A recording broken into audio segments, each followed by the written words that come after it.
Hi guys, Jacob here. Just a follow-up video to my previous comparison of the Remarkable 2, the Onyx Boox Note Air and the iPad Pro as note-taking devices.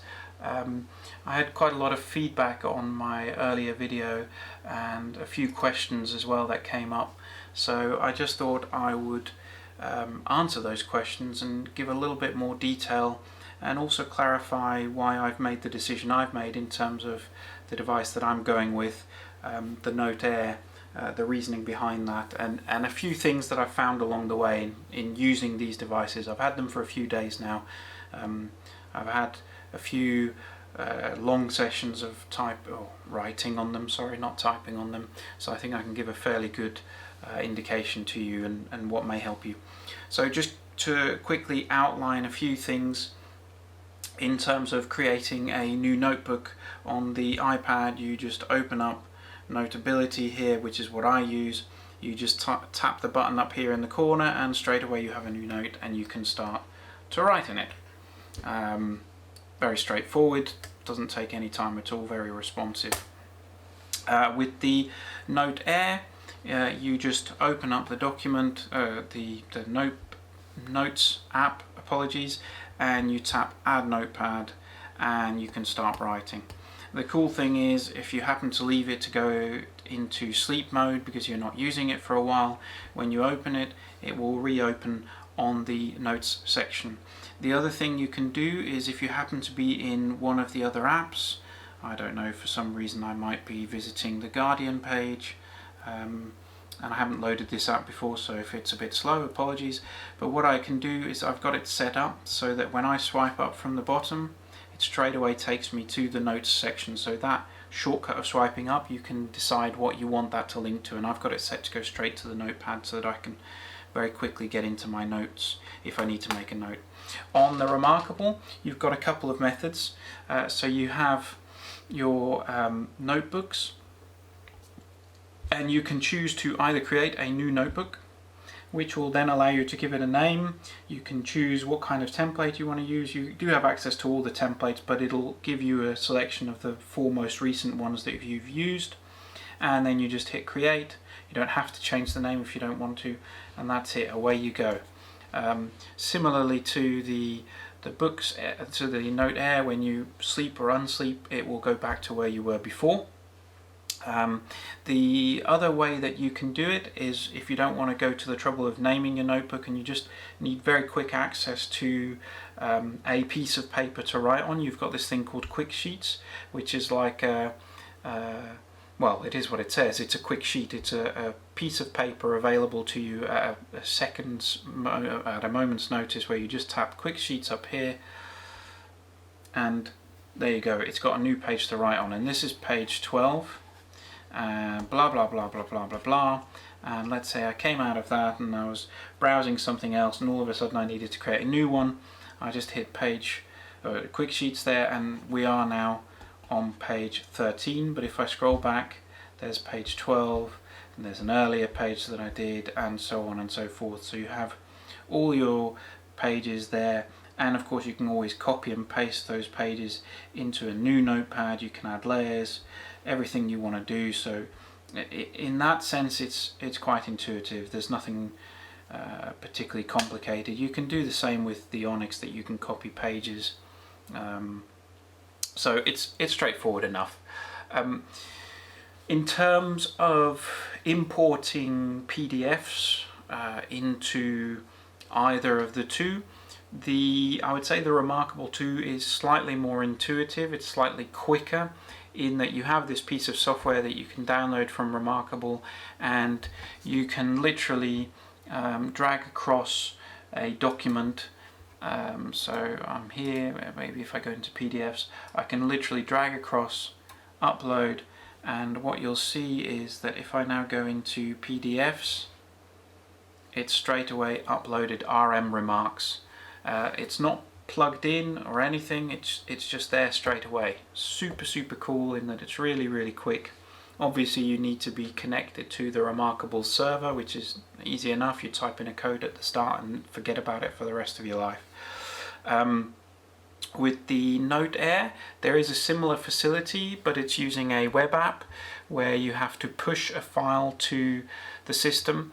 You go onto this website, you link that up as well, and then what you can do is you can also drag and drop. It's a little bit slower than the Remarkable, but it does work. So if I then go into apps and transfer books and push, you'll see it's there. So, you know, in terms of the time it takes, it's really not that much quicker or slower than the other, and all the document pages are there, and you can annotate if you want to, using Scribble here. Problem solved. So very, very quick, very intuitive for both of them. The other thing you can do is you can import websites. So Chrome, Google Chrome has extensions for both. I would say the Remarkable is slightly easier to use in that you literally just click and it's done. And if I go to my ebooks here, it will already have, there it is, it's already uploaded it. What it doesn't do is it doesn't upload any images, it's literally just uploading the text of the file. But I actually quite like, if you're just interested in reading and you're not worried about the photos that attach, then it's very, very quick and intuitive. With the Onyx Boox Note Air, you have an extension called Print to Books, and what that does is it allows you to print a document, and you select Print to Books rather than your printer, and you hit print, and you give that a moment, you'll get a little notification pop up. There we go, pushed. So that's to say that that has now been pushed to your Onyx Boox, and there you go, it appears. It's pretty darn quick. The cool thing is, of course, that it includes the images, which the Remarkable doesn't. That's nice if you want to, but it is a little bit more distracting. I'll come on to the distraction point in a minute, but for the purposes of just reading text, well, if I only wanted to read the text part of this article, I would say I would prefer not to have like advertisement and stories and menu and all that, which doesn't feature in the Remarkable. In the Remarkable, it's just the body of text of the document that I was reading on my browser. So the next thing I wanted to quickly demonstrate is in terms of once you've got those PDFs in your device, in terms of, and I'm not going to go over the iPad here because I think that's a given in terms of how it displays, but in terms of the two e-ink devices, I think a lot of the reviews have already mentioned that the Remarkable maybe isn't the best device out there for annotating and reading PDFs, and I tend to agree. Probably not for the same reasons as them, but I'll give you some of my reasonings behind it. And here's an example. So I've got this large document. You can see it loads just so quick, but the Remarkable has this thing where it's rendering that front page, and even though it's now rendered it, if I go back to that page, it still has this kind of delay on it, which doesn't feature as much on the Onyx. And certainly once you go a few pages in,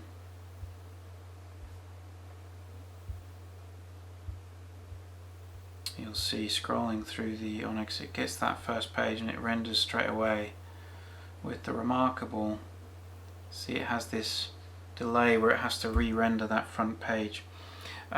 One of the other issues is in terms of scrolling through. So both of them have this ability to show you a number of pages at once. The Onyx can show you, as you can see here, up to 16 pages or 9 pages or 4 or 1 at a time. With the Remarkable, it's not quite as handy. It can show you a page overview, but it doesn't give you an option. You can see about 12 pages at once, or you can display them much smaller and you can see just about 14. But say I want to get to a particular page. Yes, you can go to page on the Remarkable, but if I don't know exactly where it is, let's say I know it's around page 60, I mean, feel free to comment in the comments if you know of a different way, but you can either do go to page and go to page 60, or you have to scroll through until you get to the relevant section. and this is not very fast, right? So with the Onyx, you actually have the ability to scroll here and it's straight away showing where the pages are, which is a lot quicker in my mind in terms of getting to roughly where you need to be. So as well as having more pages that you can display at once, you have this nice scroll feature, and I really like that. The Remarkable doesn't have that feature, so that's a little bit frustrating. Templating, so on its own the Remarkable doesn't allow for additional templates, which can be frustrating. However, thanks to the Remarkable community, there are a whole load of possibilities for templates to be installed and set up, and adding all kinds of extra features. The one that I really like is the Remarkable 2 Template Helper by Roland Berghofer, and I apologize if I've pronounced your name incorrectly, Roland, but this is really cool, because not only does it give you this really easy to use interface, you literally connect to your Remarkable, you drag your file in, upload it, and it's there. You can customize your lock screens, and all from this really easy to use user interface without damaging your device, and you can reset it and everything, and that's it. I mean, it's fantastic. Roland, you're a real credit to the community that you've created this. I think it's absolutely brilliant, because it means that I can upload, for instance, the way that I like to work. I've shown people before the template that I like to have, which is quite simplistic, but it just has this little bar at the top with a space for a date and a heading, and then the notes, and that extends all the way down to the bottom, which is an identical copy of what my normal paper notepad looked like. You can do that obviously on the Onyx. The only thing with the Onyx is that you have to plug it in or use this push facility, and you have to save it in a particular location. You can do that on the device. You can also use a browser, Explorer, a file explorer. So let me just plug this in here and show you. It is very quick, but it is an extra step that's a little bit more, well, a little bit less user friendly. So there you go, you drag it into Note Template and there it is. So it works, it's not a problem at all, but it's a little bit frustrating compared to having this user interface. Obviously some of you will have seen my post on having different types of backgrounds available on the Onyx as well. With the Remarkable, yes, you can put your own screens on, but it's a one-off. With the Onyx you can import templates for a backdrop, but then still also have things like the time and date and the battery indication and so on that screen. I don't think there's a way to do that on the Remarkable. Again, there may be a hack for that, but it's not built in. That was that. In terms of, I wanted to pick up briefly on these jagged lines, the jaggies that people refer to. I've come across it. I've not come across it particularly badly. I don't know if that's peculiar to my device, or if it's peculiar to the way I operate, or if it's something else, but it's certainly there, and I'll show you here close up what that looks like. So firstly, here is some of my handwriting, and you can see there's barely a jagged line to be seen there, but if I do just straight lines on their own here, you'll definitely see it, particularly on the right hand side. So that's where I'm applying a lot more pressure.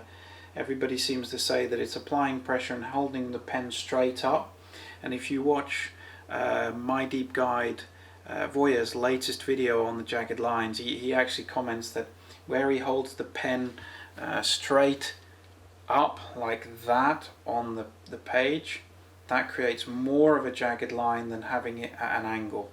And so maybe that's the thing.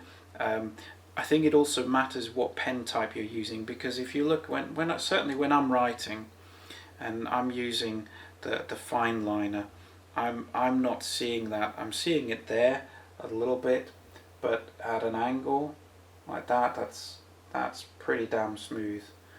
It doesn't have the anti-aliasing that the Onyx does, but I mean, to be fair guys, look, this is what it looks like on the device. It's not going to be a distraction for writing on it. And what's more, just as a quick test, I decided to actually print off what that looks like. This is a straight print off of the document, and you can see, I mean, how close do you want to get? You know, there isn't a jagged line inside, and if I look at the lines here, yeah, they're visible, but for instance, not on the fine liner there, not on the ballpoint pen as much either,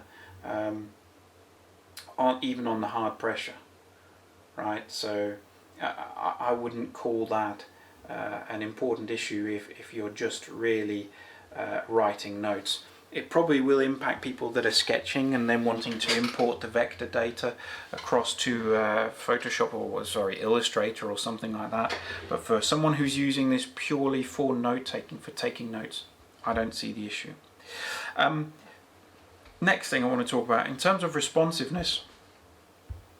Honestly, I feel like the Remarkable is slightly quicker.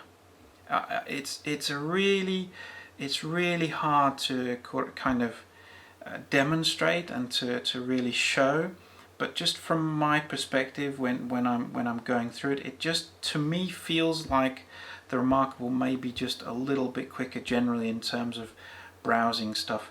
It does have this tendency to do the refresh that you're seeing, whereas the Note Air doesn't do that as much.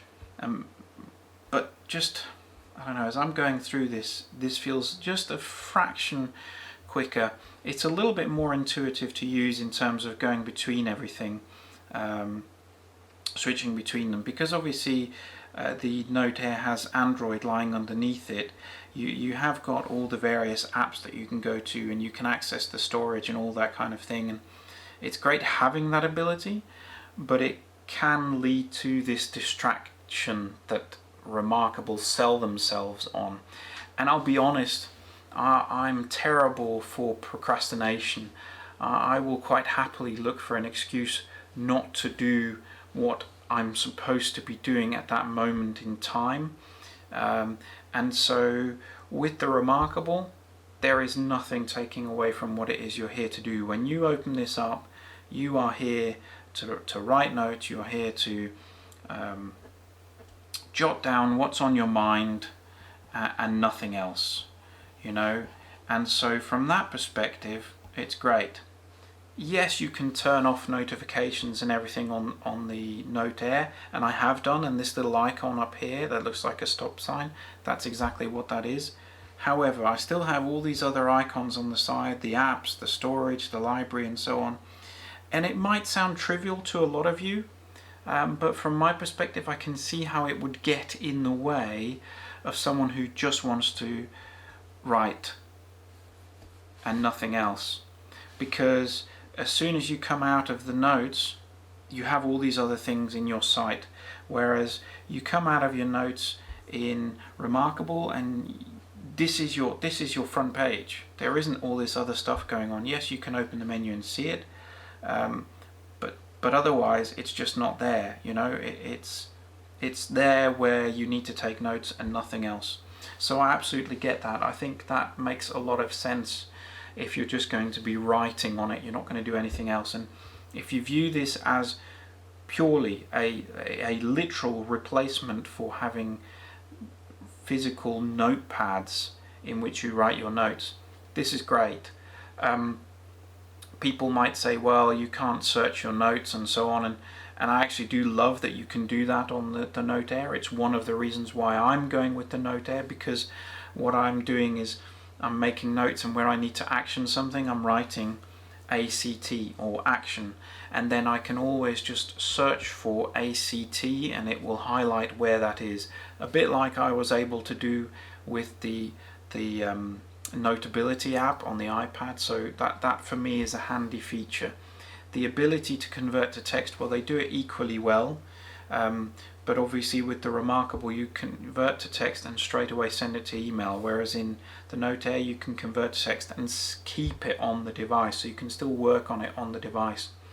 The other cool thing is that if you've got a Bluetooth keyboard, of course, then you can very easily come in here and add in the written text that you want to add in. Sorry. And you can either type some gobbledygook here with the keyboard on the device, or I've actually got a Bluetooth device which is connected both to the PC and also to the Note device, and you can see it's super quick, so it's fantastic for that. You don't have that facility with the Remarkable, but who knows, they have these electronic signal or these electronic contacts here on the side. Maybe the plan is to introduce something at some stage. Someone was asking about viewing PDFs in landscape mode, and I must admit I can't see how well that works on here, because although you have landscape mode, these pages, let me see if I can actually just go to the page overview and go back. This is a lengthy 600 odd page document, so a good example of where, you know, if you want to go to a specific page, right, so supposedly I'm viewing this in landscape mode, but actually all it's done is it's changed the menu to be on landscape side. It hasn't actually changed the view itself. I can adjust the view by cropping and whatnot, but I can't say, well, actually I want to view it on its side. So all it's done for me is it's moved the menu. Again, someone can tell me if there is a different way, but the reality is that if it is, it's not very intuitive, and that's frustrating. With the Note Air, as you're viewing a device, you can literally just turn it, right? So I've got it set up here to allow me to use the built-in gyro, and I turn it and the page turns, and I can continue working in that method. So I think that's brilliant. You can obviously then have a split view for annotating.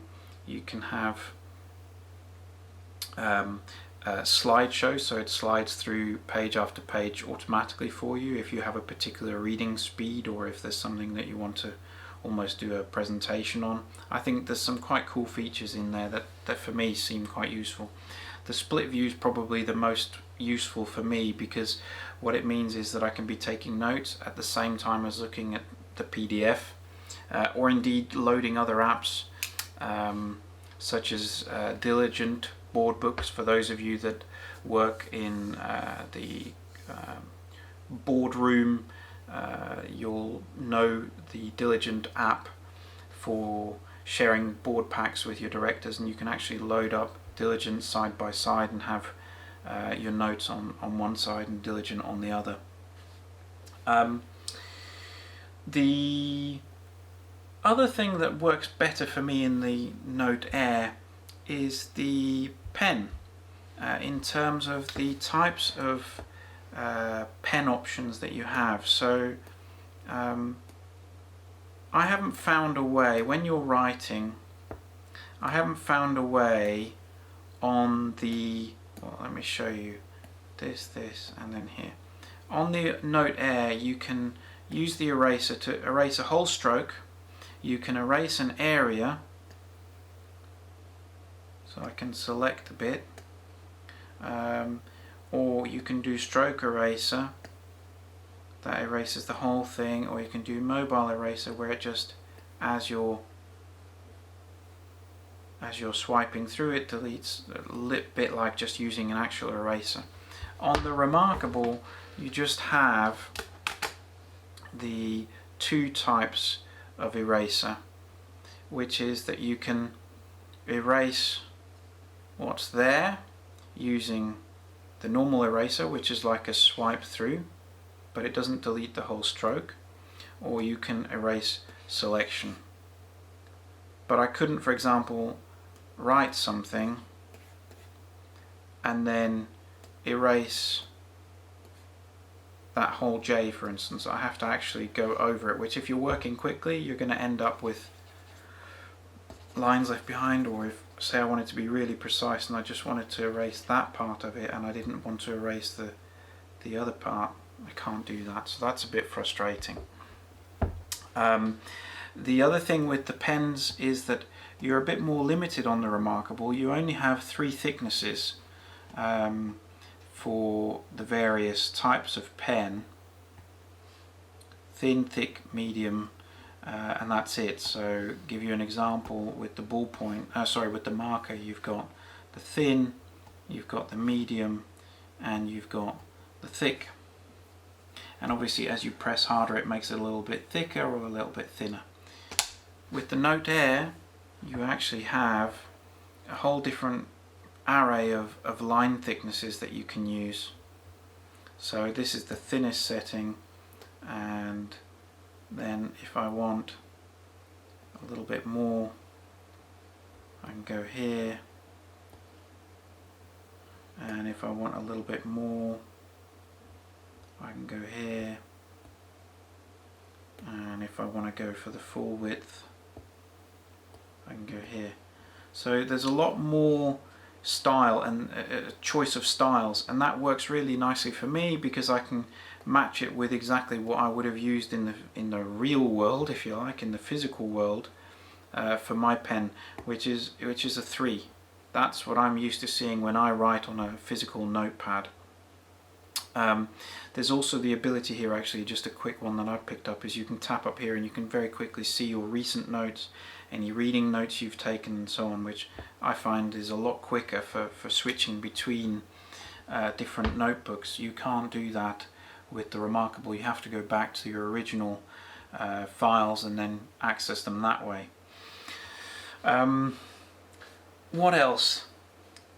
I've got a closing remark on the Remarkable, which is that it feels fantastic. And I don't mean the writing feeling, because yes, this surface feels a lot like paper. It really does have that texture to it, which is fantastic.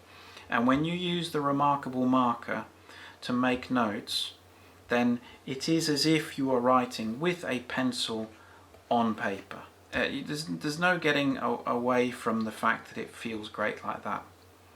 But on top of that, the feeling of the device itself, the tactile feel of the cover and the back as well, is really, really nice. It's got a texture to it, a graininess to it, that makes it feel more like a physical object, like a piece of paper, than the Note Air.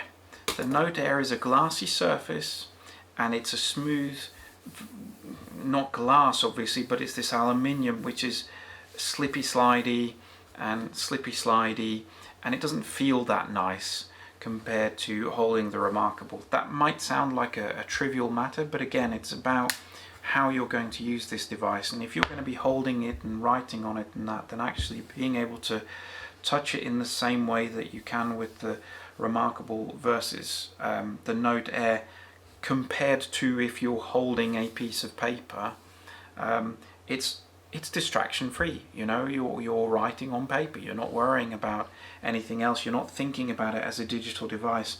And also the border, the black border, it doesn't bother me, but it says to me this is a digital device. Whereas with the Remarkable, where it's this kind of white border, it takes away from the distraction of this being a digital device and just says to you, no, I'm just a piece of paper, I'm just minding my own business, nothing to see here, move along people.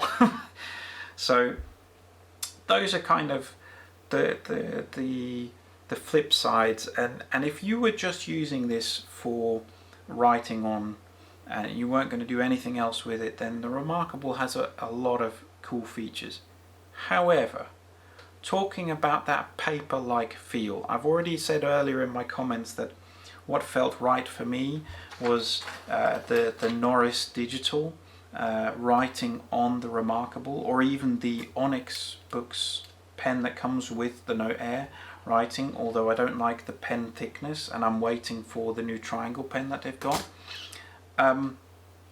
What I have found is that the paper-like cover that I have on the iPad feels very, very similar to the Remarkable screen, and it even sounds it. And I'll bring this up to the microphone so that you can hear it, but I mean, iPad, Remarkable, Remarkable, iPad. I'm just going to swap between them without saying anything.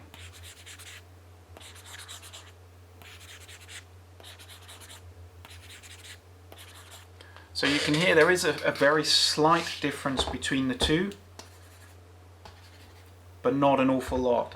And what that says to me is, if you really want that feel of the Remarkable in terms of writing on it, if you get a paper-like, and I don't mean the brand paper-like, I mean a matte screen protector which fits the iPad Pro, probably the 12-inch, or any other 10-inch device, then you can put that onto the Note Air and you will get an almost identical feel.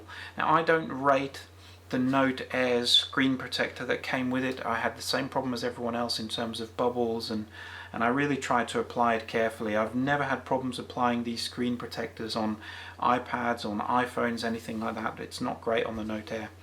But for 20 euros I can get two matte screen protectors, and I'm getting those. I'm going to try applying those on the Note Air and see how that works for me. I've already said, you know, the Lamy with Remarkable nibs on the Note Air feels really nice for me as a gel rollerball ink pen type thing. But the Norris on the Norris Digital Jumbo from Staedtler on the Remarkable is probably the nicest feel for me.